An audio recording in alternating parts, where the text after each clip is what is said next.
Alright, so today I will be upgrading part of my home network to 10 gigabit fiber.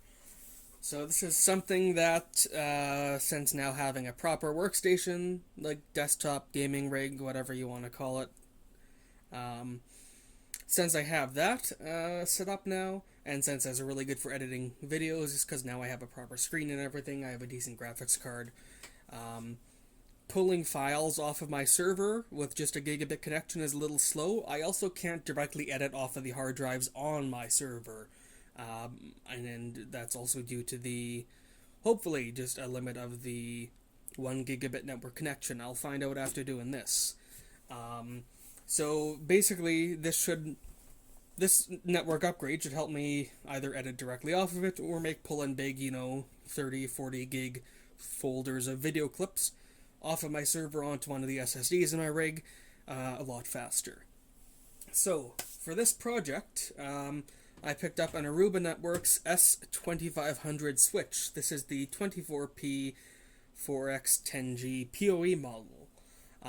So I went with this one because it's the cheapest 10 gig capable switch that I could find on eBay. This was let me see here. I have the price breakdown here. So this, with shipping, came to $151 Canadian. The fiber optic cables I got, one 15 meter and a couple 3 meters, those came to $53.40. I was going to use third party, basically transceivers, but I found a listing for the same price, so I have these Mellanox short range transceivers. 6 of those came to $150.84. I don't like reading this out loud. And these Mellanox ConnectX 3 cards that I got, all 3 of them came to a total of $119.29. So the grand total for upgrading to 10 gig is $475.24 Canadian. Actually, I think there's another like $13 of import fees or something in there for one of these packages. But yeah, so I ordered the cables from fs.com. I was originally going to go with armored optical cables, but the site that I wanted to order them from would have to. They didn't respond to emails, and I can't remember. There's something else I didn't go with them, so I went with fs.com. They didn't have armored optical cables, which I wanted to do for the long run, but it ended up working out okay anyways. And so yes, on the topic of the Switch, we have 4 10 gig Ethernet SFP plus, 4 10 gig SFP plus ports on this. Now by default, 2 of them are set to stacking mode, which you'll have to disable. But the nice thing about this is that you have 4 ports. That's enough to get 4 machines up on 10 gig. I'm only going to be using up 3 of those ports so far. And I have 24 PoE plus ports on this switch as well. So that means that I can hook up more cameras. I could get not Ubiquity access points, but if I want to get an access point that has PoE plus, I can just run it off of this switch as well. It's going to be nice. I could have gotten a 48 port one of these, but I don't think the 48 ports have PoE on them. And I could have spent more for a switch that has more than 4 10 gig SFP ports, but I didn't really feel like it. That also is why I didn't go for the dual port cards. I think 10 gig is going to be enough for me for quite a long time. It wasn't worth the extra. And I only have 4 ports to use. Now, something people probably will be wondering is, why did I go for SFP plus instead of an Ethernet setup? Because it may not be super common knowledge, but Cat5e cables are capable of doing 10 gig up to a certain length. I can't recall what exactly it is, but regular Cat5e can handle it. For my distances, plenty good, honestly. And then Cat6a cable, I think I have a roll of Cat6, a small one here anyways. I have the cable already. I wouldn't have had to buy cable. The problem is that basically cards with 10 gig RJ45 ports are much more expensive. they're really expensive in comparison, and switches that have 10 gig Ethernet ports on them are also really, really expensive. But the nice thing is that all of this stuff, I mean, 475 Canadian to basically get 3 machines set up, it would probably be double that using, or more, using cards that had, 10 gig RJ45 ports on them, even if I was only doing direct between the 3 machines with no switch included, because you could just do 2 machines together to save a lot more money. But this gives me a little bit of scalability. It lets me basically add in another switch if I want to. The other thing is that if at some point I want to do copper, I can get SFP plus to copper transceivers. When I have more money to spend on it, I could do copper, basically coming in and do instead of fiber optic, do RJ45, do Ethernet cable. That wouldn't be hard. But it's just more flexible with SFP plus ports, but also budget oriented. And again, like I said, these cards that are $30 each, really good. If you haven't seen it, I did do a video showing what's on the inside of these. Basically, it's a weird part number. It's an OCP mezzanine card. Someone trying to buy an adapter. So yeah, I have these 3 cards. I painted this one black because that's going to be going in the back of the workstation. That way it kind of blends in. Didn't bother painting the rest of it because who knows, but this should clear the riser cable for my vertical GPU mount. I also wanted to mention there's one small thread on this that I'll link in the description, aside from how to switch these ports out from trunking mode to another switch, stacking mode. Some people have reported issues with large capacitors near PCIe slots, just with like a clearance issue, because you can see this part comes down a little lower than the slot. I think it should be okay. We'll find out. I did have a quick look, and it does look like it's pretty good for caps on my board. So, as you can see behind my workstation, there is already a cable there. And I was going stir crazy without anything to do. So I actually have this 10 gig... God. So I actually have this fiber optic cable basically going all the way through back here into my server room. And so I actually cut away a little bit at the door frame, just where there was a bit of a joint. And that lets me run the cable through the door frame without it pinching or anything like that. I'm not sure why my phone is not adjusting the exposure very well, but then that just goes up along the roof and drops down to the top of the rack. So yeah, that's a pretty nice, fairly out of the way run for the fiber cable. And then that just pops down, and then there's plenty of slack behind my workstation.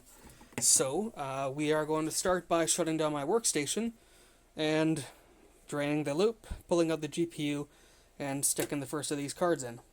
So that should be pretty good.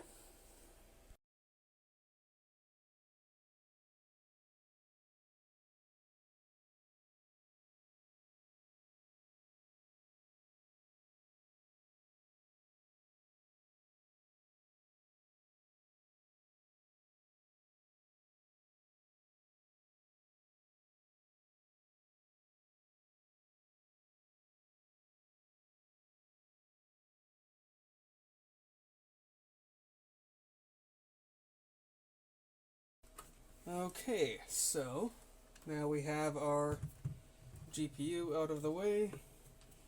Actually, I don't even need to undo this line.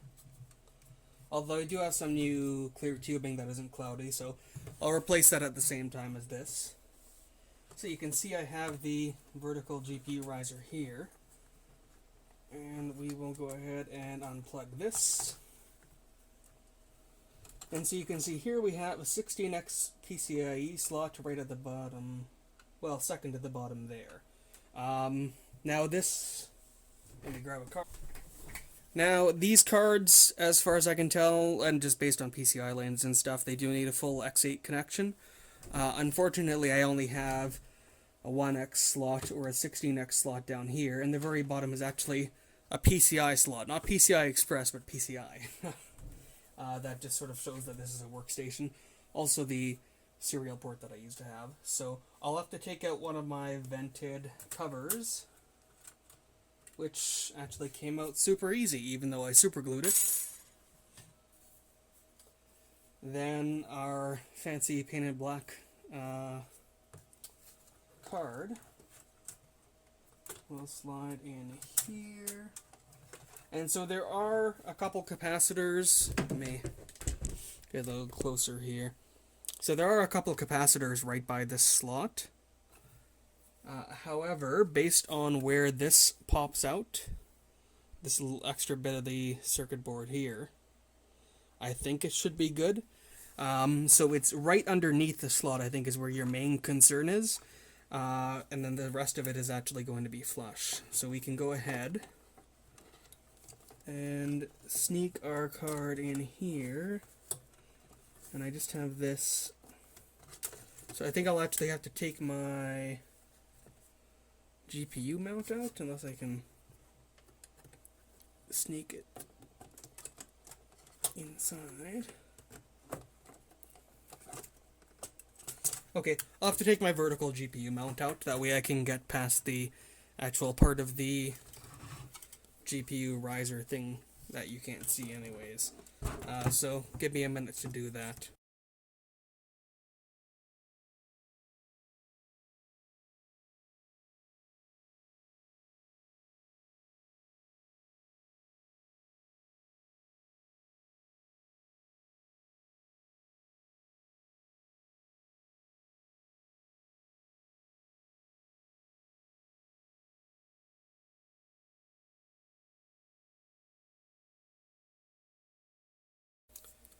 Okay, so I can now get my super professional vertical GPU mount out of the way.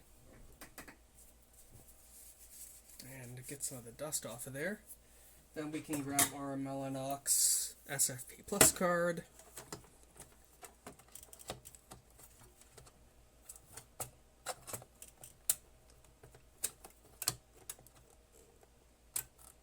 It's just a matter of getting everything lined up.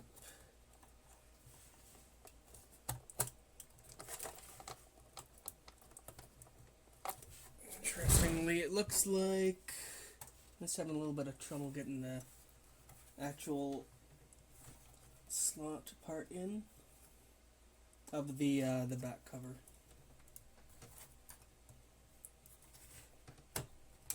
Ah, there we go. Just a little bit more. So that's definitely a bit of a friction mount in the slot there, actually. I'm going to go ahead and pop it off and just see if that capacitor at the bottom was in the way. Oh, wow. So I think that the actual part that goes into the PCI slot, this is maybe a little thicker than it's supposed to be, just because of how difficult that was to get in there. But there's no real damage on the fingers or anything, and the capacitor that's in there actually has no issues, so we're going to go ahead and put this back in. It could also be because there's like paint and stuff on the back section of this that's messing with the alignment a little bit.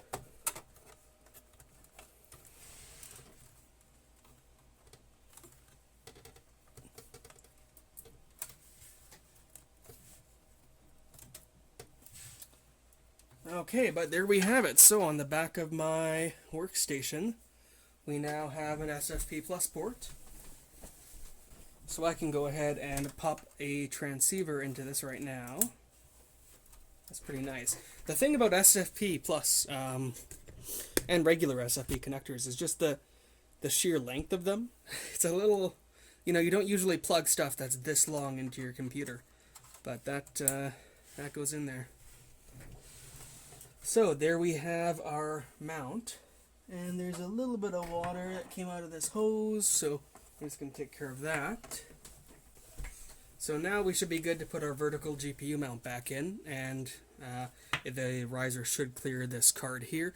That's the nice thing, even though it's a full slot, like a full slot cover, the card is not full slot.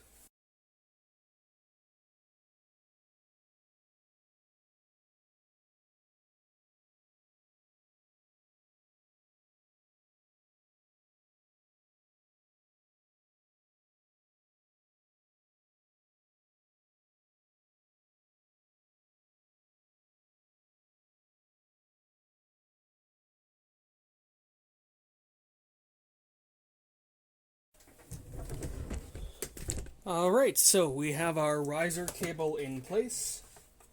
You can see that it clears the card. We can go ahead and put this back into our first slot.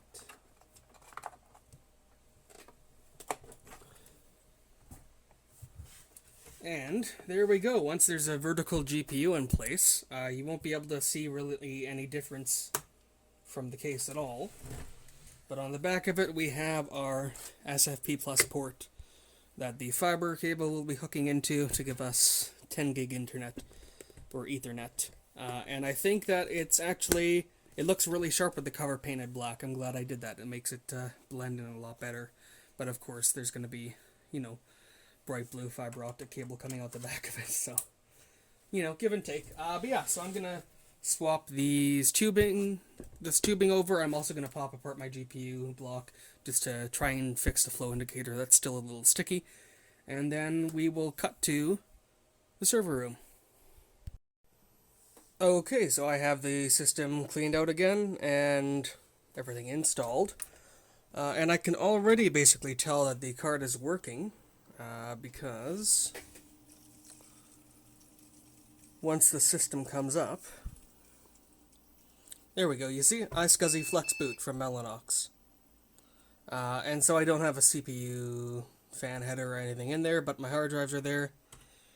And if we hit F2, it'll actually try to boot from, I guess, like a remote SCSI share. So we can see that the card is essentially working. I don't have the transceiver or anything in there yet, though. I haven't done the server side of stuff. But yeah, so good to know that that's already being seen in the system. So I'm curious if Windows 10 is going to just automatically work with it. Part of this is also to see just sort of how plug and play this all is. So I'll go ahead and get rid of this from the boot order and then pop over to the server room. Okay, so I currently have my servers starting a shutdown routine. So I basically have everything I should need as far as I can tell. The nice thing is I'll also be able to install the second drive cage power cable for my DL380 that came in. So I'm going to be putting the new switch underneath my current one. And you'll notice that these aren't actually mounted at proper like rack unit intervals. That's because I had to use some old like weird mounting brackets for my APC PDU. So it's actually a little off kilter. Although I could probably adjust it. I might move everything up to make it evenly spaced, but honestly I don't think it's really worth the trouble. But anyways, you can see I have the one fiber run coming from my Think Center. So yeah, we're probably just going to pop the new switch up under there, do some cable management. I'll also let you hear it powering up with just so you can see how loud it is. It's very loud when it first powers up, but then it does settle down. So the only other thing aside from that, then yeah, is installing the cards into my two servers and then just running the Ethernet up around to the switch. So I'll go ahead and put the switch in, and then I won't bother taking video of that because it's just really awkward to work around, but I will do video for installing the actual cards in the servers. Some people mentioned, I've noticed people mentioned that the PDU is not a surge protector, it's supposed to be behind the battery backups. I know this. I just wanted a way to see what my entire rack was drawing in terms of power. It's a really quick and easy way to do it, and then I need to set up Grafana, but then I can have it take the info from the PDU, not just off of the two UPSs, even though they have network cards. It's just, a quick and easy thing. We don't really have much issues with surges or anything here. If it does get knocked out, that would suck, but, I've had it running for years with no issues. So I actually have the two battery backups coming off of it, and then I also have non-battery backed up things on that side. So I know that that's not a surge protector, but I don't really care. Okay, so of course there's Windows updates on one server that I'm waiting for it to shut down with. And I also realized I don't know if I have a long enough power cord to go from here to the bottom of the rack again, so I'll have to see that for now. But we'll go ahead and do a power up. So basically, You'll hear how loud it is, and it stays running like that for 2 or 3 minutes, and I'll fast forward through that, and then we will cut to the normal sound. So you can hear it right now running with sort of everything else. The current loudest sound is actually the L380, I believe. Might be this other switch here, though.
Okay, so that is the basically boot up time sped up. And now you can hear it's actually not really that loud. The fans have a distinct sort of tone to them, but it's just a little different to everything else in my rack, so it's not really a big deal. So, yeah, overall, I think it would be a little loud if you're just doing this like in your living room. I do think it would be a little loud. That's when you might want to put in some Noctua 40mm fans or do a mod to it. And you can actually see here, it's a little deeper than my Dell Power Connect switch. It will draw more power, especially with PoE stuff plugged into it. But then on the back we have USB serial console, basically the Cisco console. We have a USB thing for loading and saving images. This is an out-of-band management port, and mine seems to be dead.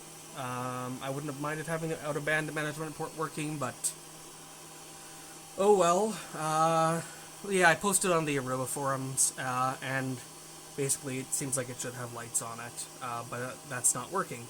So I might get a small refund on the Switch basically for that then, because it doesn't sound like they want to take another one apart, or to even test one for me, which is kind of shitty, but you can do in-band management. And then on the right we have a locking power connector, as well as some grounding lugs, because this will be powering PoE stuff, presumably outdoors, so if there's a lightning strike you want to have a really nice, good, proper ground.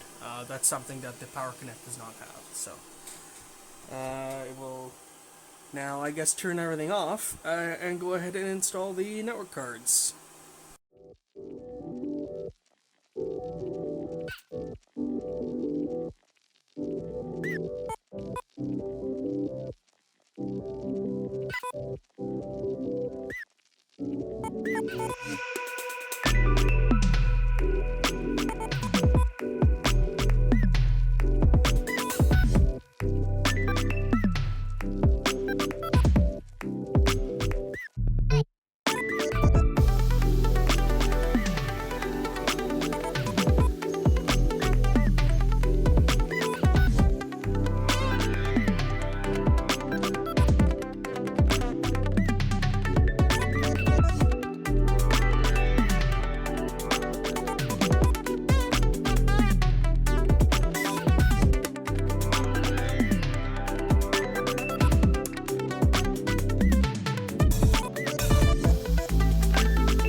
Okay, so now it's time to see how loud everything is when I power back up. So now I'm not only powering up my two servers, but now I have two switches to power up. The Dell doesn't really rev up much, but yeah, the boot time might take a little longer, because now they're going to be doing that remote iSCSI attempted boot thing. I don't feel like trying to get into the BIOS on them, though. It's always a pain in the ass. For some reason, getting a keyboard to get recognized on these, especially the DL380, is a real pain when it's USB, so...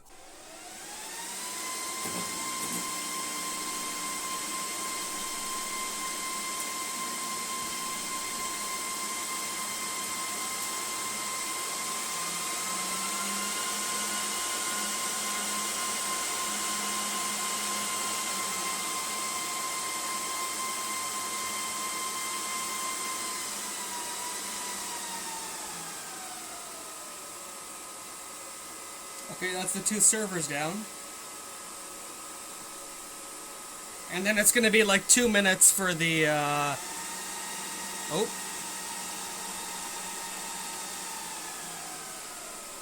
I guess they weren't done yet. Then it's going to be like 2 minutes for the Aruba to be quiet, so I'm going to go do something else in the meantime. Okay, so now it's time to actually hook up all the fiber. So I was originally going to do like a interconnect between these two switches with fiber, but these SFP ports are only they're only 1 gig, and basically I would need to use 1 gig transceivers, but it's also there's just however much cost associated with using fiber direct attached copper, and when I'm only going to be having a 1 gig link between them anyways, unless I do like some teaming or something, there's not really a whole lot of point.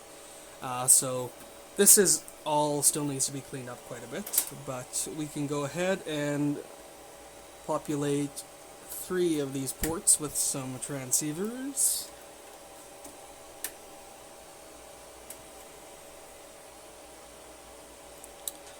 And so as mentioned, I disabled the 2 stacking ports. I'll have a link in the description below to the terminal commands to do that. It's not really worth putting in the video. Then, I think it would be that way around. No. Okay, so these ones will go upside down. At least that one will. How about the one below it? Let's see. Oh, that's really gonna bug me. So having one of them one way and one of the other one is gonna... Oh, that's gonna bug me. I might swap it out at some point, but then it's gonna be further that way. I don't know. OCD is fun. Okay, so I already have the 10 gig transceiver and cable plugged in on my workstation side. I'm not going to be doing cable management right now, but let's... or I won't be doing it on camera, really. But let's go ahead and hook in...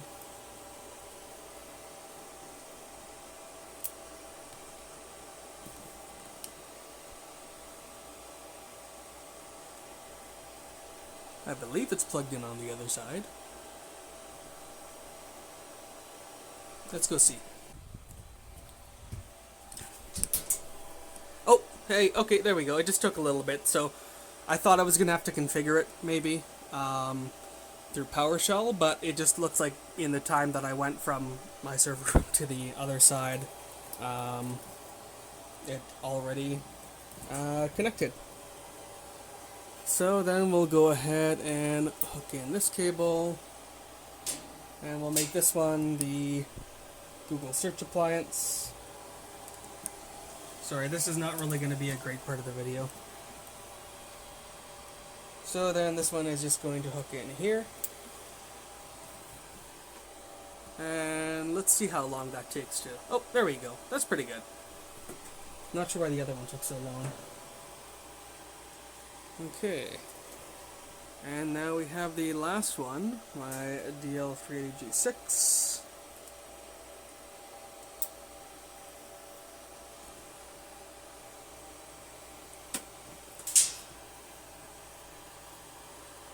Pop these little protective covers off again. And this one will plug in here. So 3 meters was a little long. I could have gone for shorter, but oh well.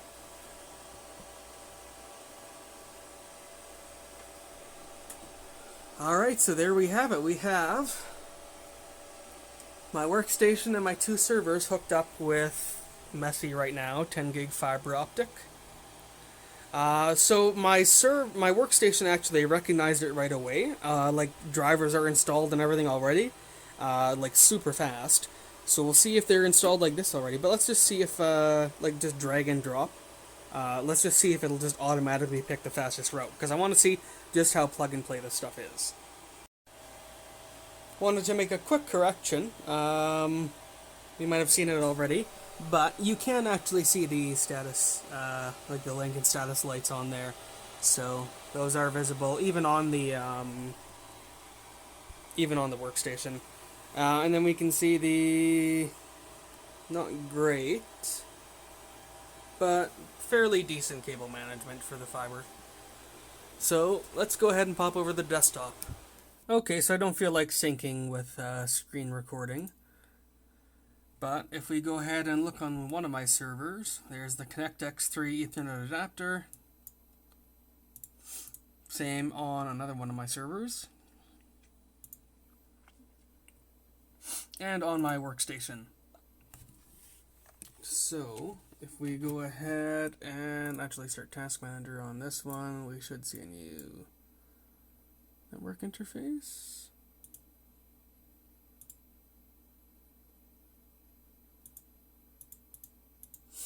There we go. Here is the Mellanox connector. So you can see it's actually already using some that interface for some traffic, which is interesting.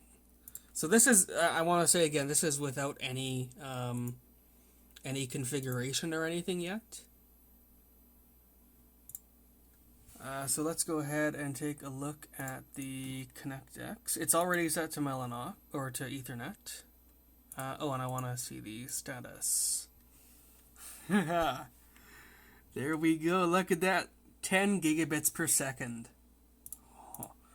Okay, so let's just see if I just a drag and drop without anything. I haven't changed any software settings or anything on either of these machines. Let's go ahead and take the 1.1 gig file that's the review sort of these network cards that's already uploaded.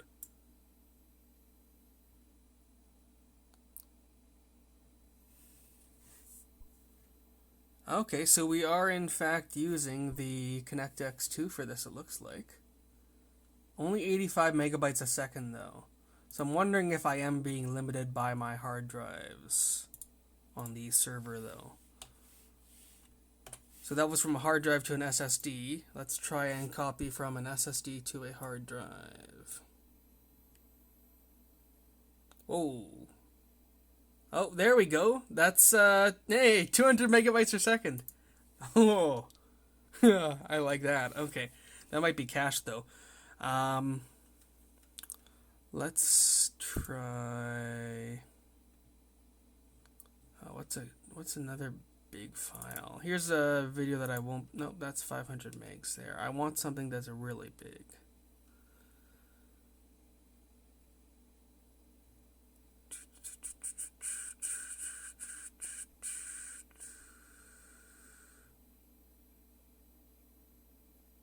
Oh, hey, there we go. Razer Ouroboros LED changed. Oh, that's only 1.3 gigs. There we go, a 5 gigabyte file. So copying from the hard drives on my server to the SSD in my machine.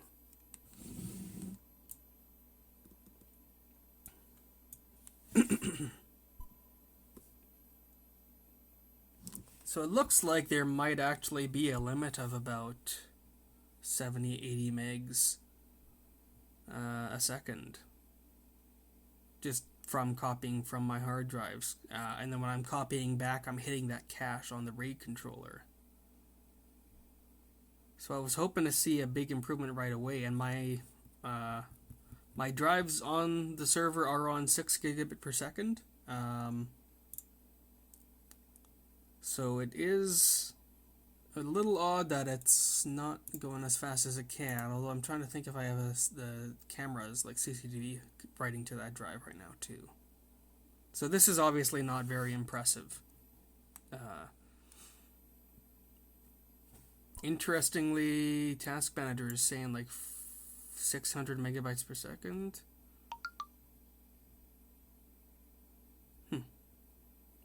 Oh, megabits per second.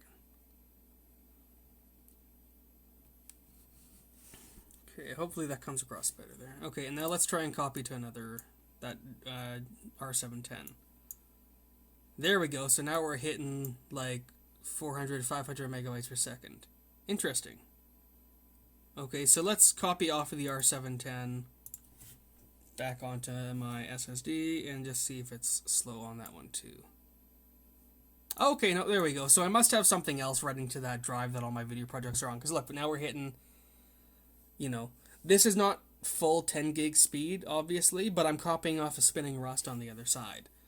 And getting that sort of speed on a 5 gig file? Yeah, 4.8 gig file, copying at, 500 megabytes per second, essentially. Without any config or anything. I mean, there might be ways to optimize this. That is fucking awesome. Okay, well, I'm probably going to copy files back and forth for a while just because it's fucking fun. Yeah, coming to the SSDs, I hit 600 a little bit there. 540, whatever. That's not the full speed, but yeah, like I said, I'm going off of... And these are single discs. These are not RAIDs on the other machines. So I am pretty fucking happy with that. So I'll actually be editing this video off of my server, and I'll see if this goes any smoother. I'll put a little note in to see if this does speed up editing in Sony Vegas, even though I'm hitting that limit copying from the machine. We'll see if it handles, the bursts or anything like that a little bit better. But yeah, that's the end of the video, basically.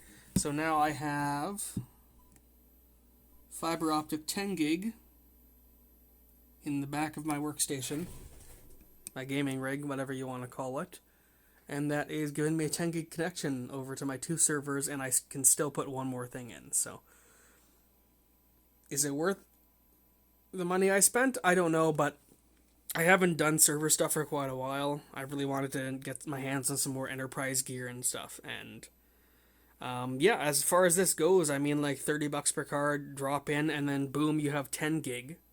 That might be because I have a switch. If it was direct between 2 machines, you probably have to do some config, but yeah, I'm super happy with that. So hopefully you enjoyed the video. Do the whole like, subscribe, whatever thing. I know it's a super